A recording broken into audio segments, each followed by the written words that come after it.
కాబట్టి ఇప్పుడు వెళ్ళి బ్రహ్మగారి గురించి తపస్సు మొదలుపెట్టాడు. ఎన్ని సంవత్సరములు తపస్సు చేశాడని బ్రహ్మగారు చెప్పారో తెలుసా? ఆయనకి తెలియదు. ఎందుకంటే తపస్సు చేస్తున్న హిరణ్యకశిపుడికి అసలు కాలం కాదు, తన శరీరం ఏమైపోయిందో తెలియదు.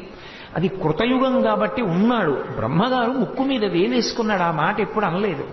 ప్రత్యక్షం అయినప్పుడు ముక్కు మీద వేలేసుకుని నువ్వు ఇంకా ఎలా ఉన్నావు అసలు అని అడిగాడు. ఎందుకనంటే చీమలు, పురుగులు ఆయన నెత్తుట్ని, మాంసాన్ని, మజ్జని కూడా నాకేశాయని రాశారు భాగవతంలో. అంటే అస్థిపంజరం ఒకటే ఉంది హిరణ్యకశిపుడు.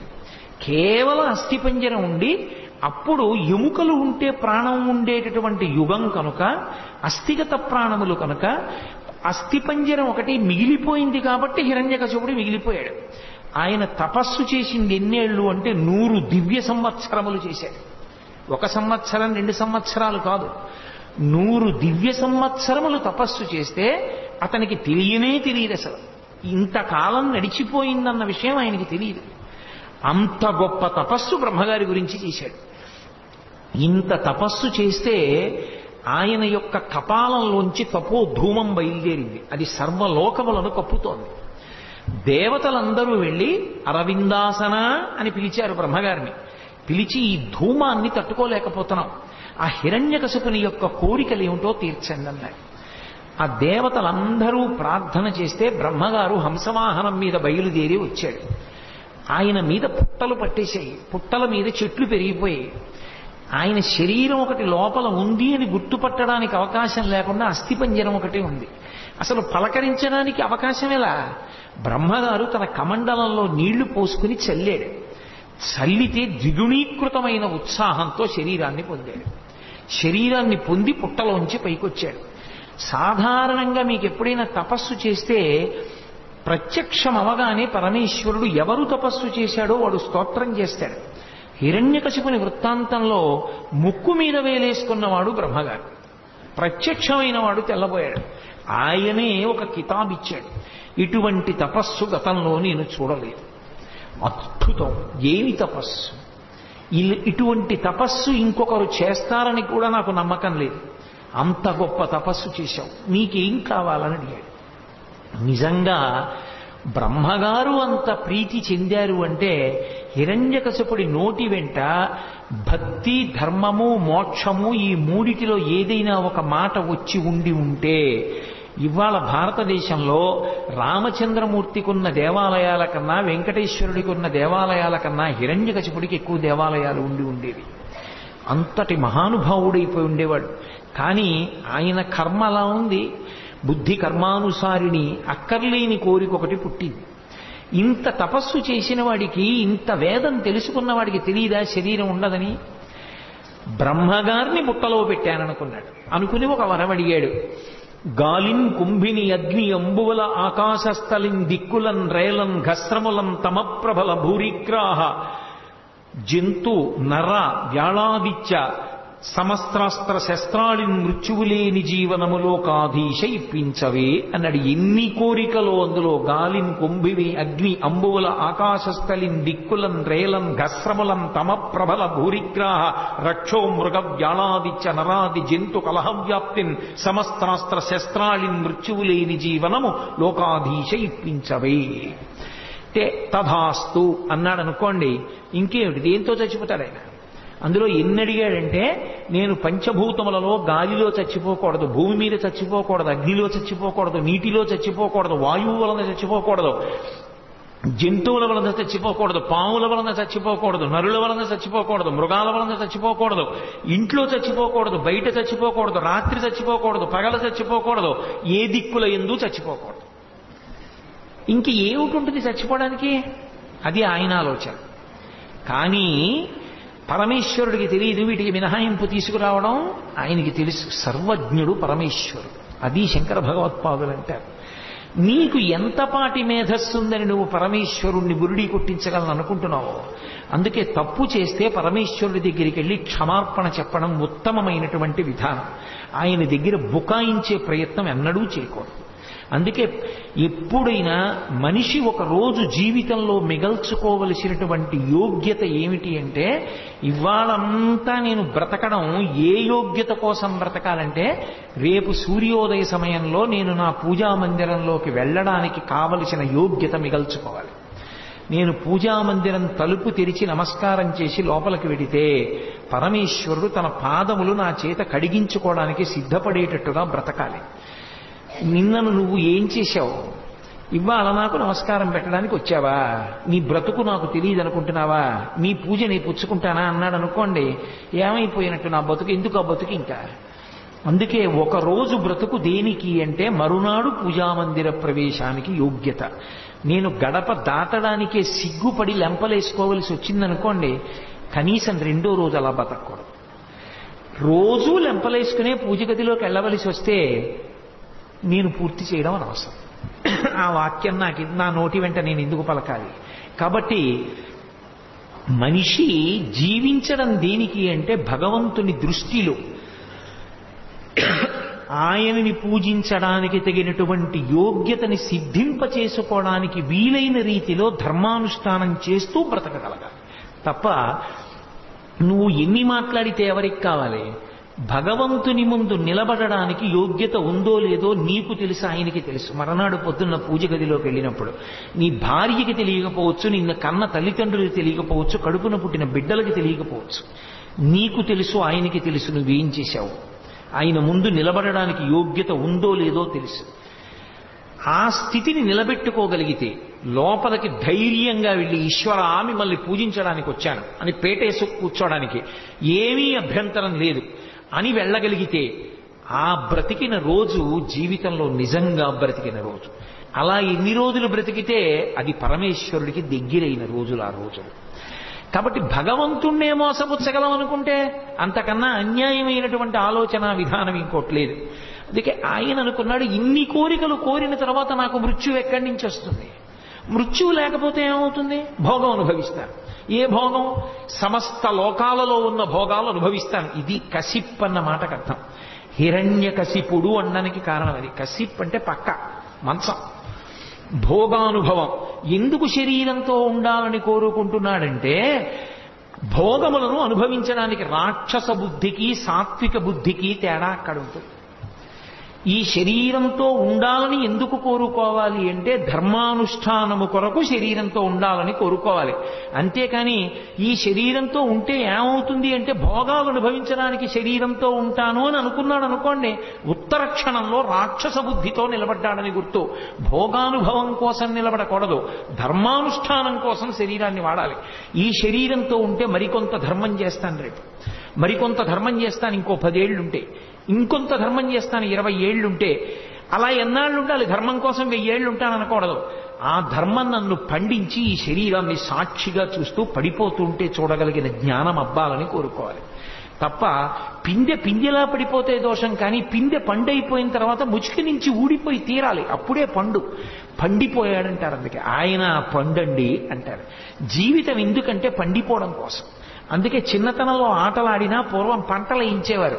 ఏదో చేతులు ఇలా పెట్టి ఇలా పెట్టి ఇలా పెట్టి ఎవడో ఒక్కడు వ్యతిరేకంగా వేశాడో వాడు దొంగని పండిపోయాడని పక్కకి తీసేవారు, మిగిలిపోయిన వాడు దొంగ అనేవారు.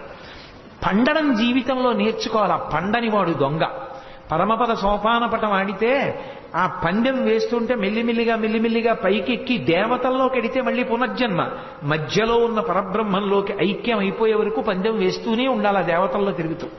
చివరికి మధ్యలో ఉన్న విరాట్ పురుషునిలోకి పడిపోతే పందెం అమ్మయ్యా నేను పండిపోయాననేవాడు. నేను ఆట గెలిచాననేవాడు కాదు, పండిపోయాననేవాడు. ఆ పండిపోవడానికి నువ్వు పుట్టావు, పండడం నేర్చుకో. అందుకే అమ్మ చెప్పే కథలన్నీ కూడా జీవితం పండడానికి ఉపయుక్తమైన కథలు చెప్పి అన్నం పెట్టేటప్పుడు ప్రత్యేకంగా కథలు చెప్పేవారు తల్లులు. అన్ని కథలు చెప్పి ఓ మాట అనేవారు, నాన్న కథ కంచికి మనం ఇంటికి. వాడు అన్నం తినడం అయిపోయింది, కథ కంచికి మనం ఇంటికి అంటే ఏమిటి ఆ మాటకు అర్థం? కథలన్నీ కంచికి వెళ్ళడం ఏమిటి అంటే, కథ కంచికి అన్న మాటకు అర్థం ఏంటంటే నీ కథ కంచి చేరాలి. కంచి చేరడం అంటే కామాక్షి పరదేవతని చేరాలి.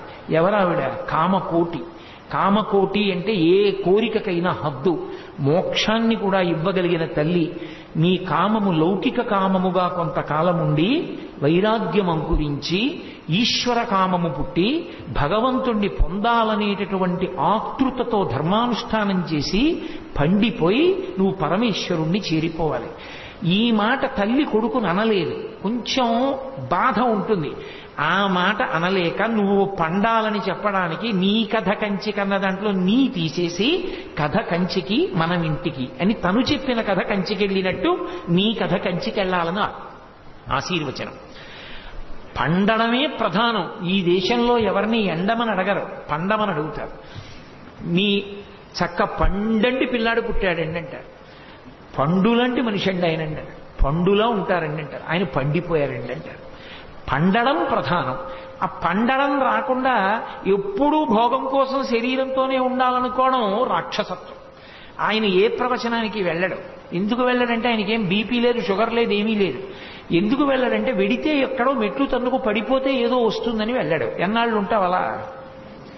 దంతంపుల్ పడనప్పుడే తనువుయందు ఆరూఢియున్నప్పుడే కాంతాసంఘము రోయనప్పుడే జరాక్రాంతంబు కానప్పుడే వింతల్ మేన చరించునప్పుడే కురుల్ వెల్వెల్ల కానప్పుడే చింతింపన్వలమీ పదంబుజములన్ శ్రీకాళహస్తీశ్వర అంటాడు ధూర్జటి. జుత్తు తెల్లబడిపోయినా, కళ్ళు సరిగ్గా కనపడకపోయినా 6:30కి ఉపన్యాసం మొదలవుతుందంటే 6:15కే చేతికర్ర పట్టుకుని వచ్చి మొదటి వరుసలో కూర్చుని ఉపన్యాసం వినాలనేటటువంటి కుతూహలం మిగిలిపోయిన వ్యక్తిగా ఉండాలి అంటే ఈశ్వర కటాక్షాన్ని పొంది ఉన్నవాడని అర్థం. లేకపోతే అప్పుడు కూడా ఆయనకి అంత ఆర్తి ఉంది భగవత్కథ వినాలంటే ఆయనకి భగవంతుని యొక్క అనుగ్రహం ఉందని గుర్తు. కాబట్టి ఆ ఈశ్వరానుగ్రహం కోసం జీవించాలి. ఈయన తద్వ్యతిరేకం. భోగం కోసం శరీరంతో ఉంటాను. ఏ భోగం? తనకి దొరికింది కాదు, 3 లోకములలో ఉన్నవి తనవి కావాలి. ఇప్పుడు దీనికి అంతుందా? అందుకోసం సంపాదించాడు ఈ బలాన్ని. ఇప్పుడు ఆ తపస్సు వలన ఉపయోగం ఏమైనా ఉందా? అది ఎంత గొప్ప తపస్సు అయినా కావచ్చు, ఎంత గొప్ప కోరికైనా కావచ్చు, సిద్ధించి ఎవరికి అది ఆదర్శప్రాయం అవుతుంది? హిరణ్యకశిపుని యొక్క వృత్తాంతాన్ని అర్థం చేసుకోవడం అంటే కేవలం జరిగిపోయిన కథగా వినడం కాదు. మనం ఎలా బ్రతకకూడదో, మనం ఎలా బ్రతకాలో తెలుసుకుని ఉండడం. పండిపోయిన వాడు పండిపోయిన వాడిగా ఉండడానికి సంతోషించగలిగితేనే అదృష్టం. ఒక వస్తువు తినలేకపోయాడు అనుకోండి, వృద్ధాప్యం వచ్చి ఎన్నేళ్లు తిన్నాను, 50 ఏళ్లు తిన్నాను. నీకెంతరా? 20 ఏళ్లు గట్టిగా బొడ్డుడి నువ్వు తినడం మొదలెట్టి 14 ఏళ్ళు అయింది. 6 ఏళ్ల వరకు నువ్వు తినలేదు. నేను 60 ఏళ్లు తిన్నాను రా, ఇంకా ఏం తింటాను? ఇంకా నీ తింటే మిగిలిన వాళ్ళకి ఎక్కడ ఉంటాయి? ఈశ్వరుడు వద్దులేరా అన్నాడు, అందుకే దంతాలు లేవు, తినడం మానేశాను అన్నాడు అనుకోండి, తృప్తి. నా కర్మ జంతికలు తినలేకపోతున్నాడు అనుకోండి, వాడి ఏడు. జీవితం తృప్తితో ఉంటేనే పండుతుంది. తృప్తి లేని జీవితం ఎన్నటికీ పండదు. శరీరము వికారములను పొందుతున్నప్పుడు ఆ వికారము వెనక మనిషి తృప్తిని అలవాటు చేసుకోవడం కూడా నేర్చుకుంటే పండడం ప్రారంభమవుతుంది. పండడం ఒక్క క్షణంలో పండదు, చాలా సమయం తీసుకుంటుంది పండడానికి. ఒక పిందె పండవడానికి చాలా సమయం పడుతుంది. ఒక జీవితం పండడానికి ఎంతో అన్వయం చేసుకోవలసి ఉంటుంది. అందుకే కోరాడు ఆయన, అన్నాడు ఇచ్చాను. అంతేకాదు 3 లోకములను నేను గెలవగలగాలి, ఇచ్చాను. నాకు ఎదురు తిరిగి నిలబడగలిగిన వాడు ఉండకూడదు, దేవతలు కూడా నాకు వశవర్తులు కావాలి, ఇచ్చాను. చాలా సంతోషం, నీకో నమస్కారం. అన్నీ ఇచ్చాను కానీ కశ్యపపుత్ర ఒక్క మాట చెప్తాను, నువ్వు అడగకపోయినా. ఇన్ని వరాలు పూర్వం నేను ఎవరికి ఇవ్వలేదు, ఇప్పుడు నీకే ఇచ్చాను. ఇన్ని వరాలు ఉన్నందుకు వినయం నేర్చుకో. ఇన్ని వరాలు ఉన్నందుకు అహంకారం నేర్చుకుంటే నువ్వు లోకాలు కూడా పాడైపోతాయని గుర్తుపెట్టుకో. ఇది హిరణ్యకశిపునికే కాదు, ఎవరైనా జ్ఞాపకం పెట్టుకోవలసినటువంటి విశేషం. పరమేశ్వరుని యొక్క సృష్టిలో ఉన్న గొప్పతనం ఏంటంటే పనికి మాలిన వాడిగా ఎవ్వరినీ ఆయన సృజించడు. ప్రతి వాణి యందు ఏదో ఒక విభూతి నుంచుతాడు ఆయన. అందుకే మీరు చూడండి, శ్రీరామాయణం 24,000 శ్లోకాలలో రామచంద్రమూర్తి నువ్వు పనికి మాలిన వాడివి అని ఎవ్వరినీ అనడం. ప్రతి వాడిలో పనికొచ్చేది ఏదో ఒకటి ఉంటుంది ఆయనకి. ఈశ్వరుడు అలాగే సృష్టిస్తాడు సమస్త ప్రాణులను. అన్ని ప్రాణులను అలా సృష్టించినప్పుడు నీకు ఈశ్వరుడు ఏ విభూతినిచ్చాడో ఆ విభూతిని మళ్ళీ ఈశ్వరుడికి నైవేద్యం పెట్టేసేటప్పుడు పరమ వినయంతో నైవేద్యం పెట్టాలి తప్ప ఇది నాదని అహంకరిస్తే ఏ విభూతిని ఈశ్వరుడిచ్చాడో అది ఆ పరమేశ్వరుని యొక్క ఆగ్రహానికి కారణమవుతుంది. నాకు ఎవరో ఓ పెద్ద ఇల్లు ఇచ్చి, అయ్యో కోటేశ్వరరావు ఇందులో ఉండండి, మేము ఎలాగో అమెరికా వెళ్ళిపోతున్నాం అన్నారనుకోండి, అంటే నేను ఆ ఇంట్లో ఉండి ఫలానా వారి ఇల్లండి, పాపం వారు అమెరికాలో ఉన్నారు, నన్ను ఉండమన్నారు, నేను ఉంటాను, లేకపోతే ఇంత పెద్ద ఇంట్లో నేను ఎక్కడ ఉంటానండి, అద్దె ఇవ్వగలనా అన్నాను అనుకోండి. ఆయన ఒక 3 ఏళ్లు పోయిన తర్వాత తిరిగి వచ్చినప్పుడు మీ ఇల్లు పాపం ఆయన ఎప్పుడు చెప్తుంటారండి ఇల్లు ఇచ్చారని అన్నారు అనుకోండి, ఆయన సంతోషపడిపోయి వెళ్ళిపోతాడు. ఆ పెరట్లో కలిసి 2 జామకాయలు ఇస్తే. ఓ 3 ఏళ్లు పోయిన తర్వాత ఆయన వస్తుంటే, ఈ మధ్య మీరు ఇల్లు అమ్మేశారట, ఆయన కొనుక్కున్నారట కదా, ఈ మధ్య చెప్పారన్నారు అనుకోండి, ఆయన ఏం చేస్తాడు? వెంటనే ముందు ఖాళీ చేయించేస్తాడు. ఆయన ఇల్లని నేను ఆ ఇంట్లో ఎంతకాలం ఉన్నా ఆయనకి సంతోషమే. అది నా ఇల్లని నేనంటే ఆయన ఖాళీ చేయిస్తాడు. లౌకికంగానే ఆ మర్యాద ఉంటే పరమేశ్వరుడు ఇచ్చిన విభూతి విషయంలో ఉంటుందా ఉండదా? నిలబెట్టుకోవడానికి కారణం వినయం, పోగొట్టుకోవడానికి కారణం అహంకారం. నీకు ఎంత కీర్తి రాని ఈశ్వరుడి పాదాల దగ్గర నైవేద్యం పెట్టేస్తే చాలు. నాకు జ్ఞాపకం ఉండవు, నాకు ఎన్ని బిరుదులు ఇచ్చారో నాకు ఒక్క బిరుదు జ్ఞాపకం ఉండదు. ఎందుకు జ్ఞాపకం ఉండదంటే ఒక్కటే కారణం, నా ఇంట్లో నేను ఎదురుగుండా పెట్టుకోంది ఏదైనా ఉంటే సన్మానపత్రం ఒకటే. బిరుదిచ్చిన సన్మానపత్రం ఉంటే మరునాడు ఉదయం పూజా మందిరంలో ఈశ్వరుడి పాదాల దగ్గర పెట్టి, పరమేశ్వర నా గురించి చెప్తే రాళ్ళెట్టి కొట్టేవారు. మీ గురించి చెప్పాను, ఈ సన్మానపత్రం ఇచ్చారు, పేరుకి నన్ను కానీ ఇదంతా మీకే చెందుతుంది, మీ పాదముల మీద పెట్టాను, అటక మీద పెడతాను, అనుగ్రహించాను, ఇక నాకు ఈ బిరుదు అక్కర్లేదు, నిన్న రాత్రి వాళ్ళు ఇచ్చారు, ఇవాళ పొద్దున్న మీ పాదాల దగ్గర వదిలిపెట్టేశాను అని చెప్పి తీసుకెళ్లి అటక మీద పెట్టేస్తుంటాను.